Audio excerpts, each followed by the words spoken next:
ดีพี่น้องสวัสดีพี่น้องก่อนบัดดีเด้อพี่น้องมากินหมกม่วงน้ำกันไอ้มันว้าวกันเลยแซ่บๆเจียวปลาแดกพี่น้อง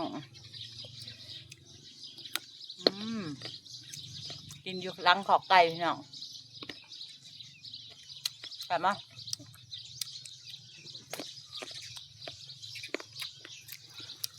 กรอบพักพี่น้อง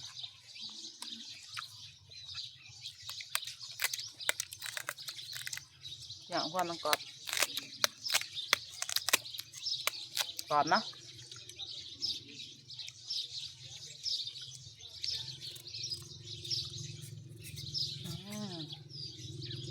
แซ่บๆเนาะ